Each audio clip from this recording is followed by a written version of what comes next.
Welcome on in, guys. Tobin here with you. Thank you for checking out the channel. If you guys could subscribe, that'd be great. If you're just stopping by, that's great too. Miami Dolphins took Chop Robinson. We reacted a little bit to that after it happened on the draft coverage. But last night in the wee hours, Chris Grier, Mike McDaniel were speaking to the media, revealed some interesting things, I thought. There were, the whole how the board fell, the players that, were there, this was the guy that we wanted. That's what they're going to say, and I'm not disputing it that they liked Chop Robinson. I believe that. But, I could take that with, settle in right there. Perfect. No qualms about it, no worries about it. We knew, the Dolphins, it was funny. There was a point where I think somebody asked Chris Grier about the quarterbacks going. It was, we knew 6 quarterbacks were going to go. We knew exactly how the board was going to go. So it felt like, there was no panic on the Dolphins' part. This is where they wanted to go. But there was some interesting things that were revealed with this press conference that went down. I think first and foremost, they were asked about trades pretty early in the press conference. And Chris Grier kind of snuck in there that the Miami Dolphins almost traded back into the first round, but really never considered trading up from 21. Chris, how close were you to making a trade? We were active on the phones. I'll just say that. So I don't know how close we got, but we were active probably through the back end of the draft. How close did the board fall that you guys had set up to what actually happened in round 1? That was pretty close. We were sitting there, yeah. So there were a couple players at the end we were excited for, and so we were active, even trying to get back in to get another one here in the late first. Which of course, the big trade probably on the back end of that draft. The Bills traded back a couple of times. I don't know how much there was going to be business between the Dolphins and Bills, although if I were the Bills, the way things have been going lately, respectfully, I would think I would be more worried about the Chiefs than I would be the Dolphins, with just how the records have gone over the last few years. But leave it to the Chiefs. They get their spot. They get their speedy-ass wide receiver, and Buffalo just kind of bows out of the first round. I don't know what they're doing this offseason. With the Dolphins, though, with the excitement of getting Chop Robinson, and it's interesting because I'm looking at some of these draft grades. I am a little bit confused between him and Jared Verse, because most people are saying, like, for example, I look at most draft grades, right, and I'm seeing that the Rams get an A, but the Dolphins get a B for their draft. And most of it goes back to his college stats and how his college stats aren't that impressive, but he is the more explosive player that people will say just all, flat out explosion, even though he may be a little bit of a project. That, the talent that's right there is very, very noticeable. And I just thought that it's interesting, like, they're 2 picks difference, right? They're at a point, the Rams, they obviously lose the face of their franchise in Aaron Donald, and have kind of their offense figured out, their first pick in a while as well, although way back. They haven't had first pick in a while. They get an A, Dolphins get a B. And it is interesting because I do feel like a lot of the guys that were mocked to the Dolphins were gone already, outside of the Duke center.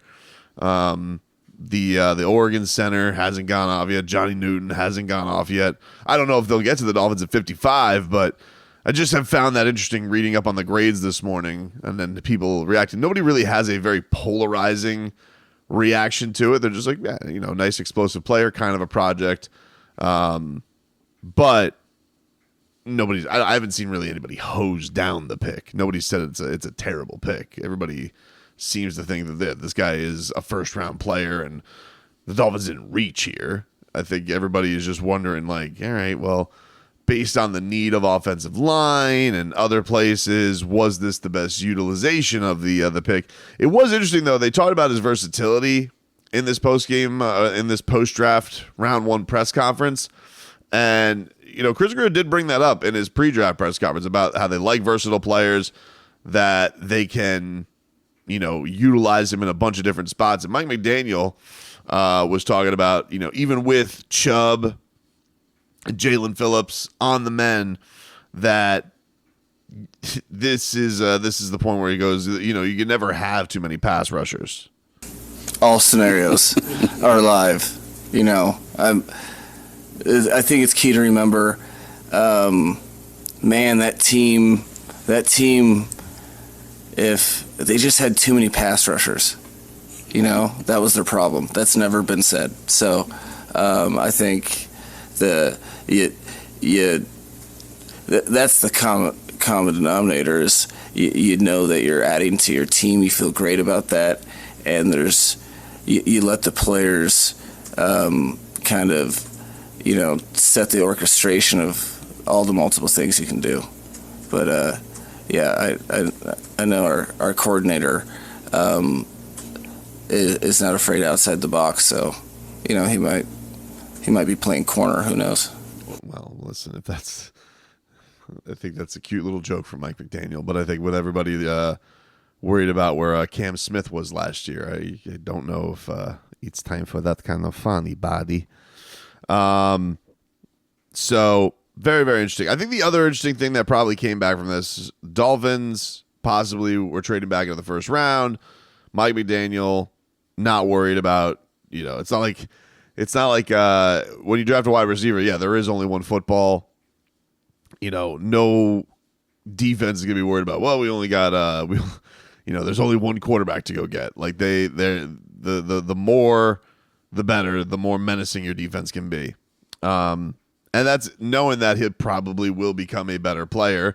He's got some great guys to learn from, and I think that's going to be beneficial if you can find some kind of a role where he'll make an impact right away.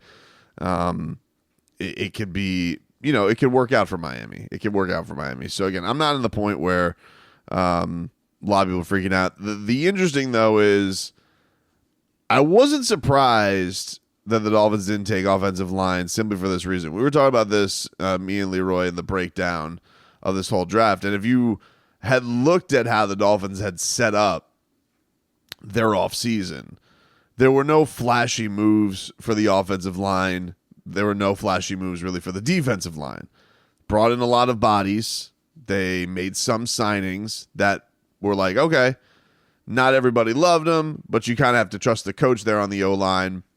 And he told you last year where he was talking about, like, we feel better about the offensive line than you do. And then this was asked yesterday at the press conference, and kind of the same sentiment was brought up in that, like, hey, we appreciate everybody's concern for the offensive line, but everybody has in their mind what a player is at the end of the year and never considers that they're going to be better than next year. And you could look at, Austin Jackson for this, in this case. The one thing I think everybody would say, though, is, we're talking about, hey, the Dolphins are adding to their diet of pass rushers on one side of the ball, where on the other side of the ball, yes, talent-wise, you could look around, you can be like, well, we got Teron Armstead, and if he goes down, we have Kendall Lamb. But if Teron Armstead does go down, Kendall Lamb's not going to be your starting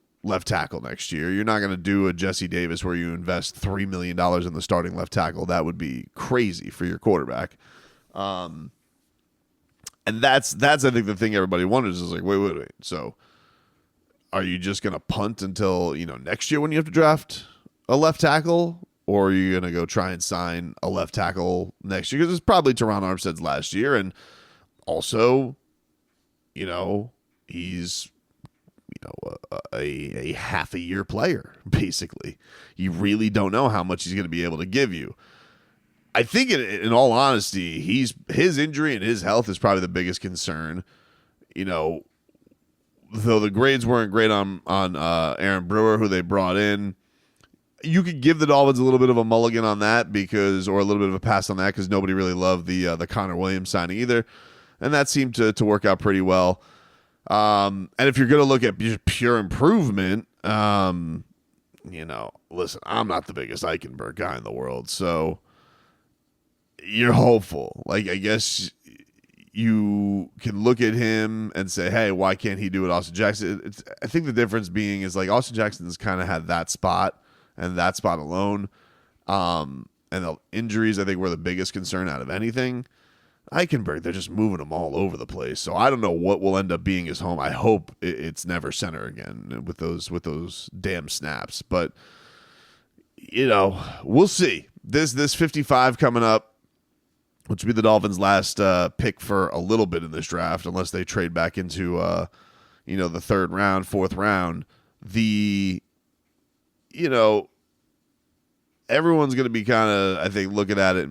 You really don't need anybody in the offensive line. I get you got to say it, right? I get why Mike McDaniel has to sell it like that. But him putting this whole thing, well, our offensive linemen don't stop getting better. It's like, fair. But also, what about the ones that are really old that you might need to replace either this year if he's not able to get through the year or next year when his career doesn't continue? So do you have a plan for that? You don't want to bolster that with some top-end talent? They say no. But they have set themselves up with the moves that they made this offseason to be like, all right, we're okay there. We don't have to reach purely for an offensive lineman here just to reach for an offensive line's sake. So, going to be an interesting day too.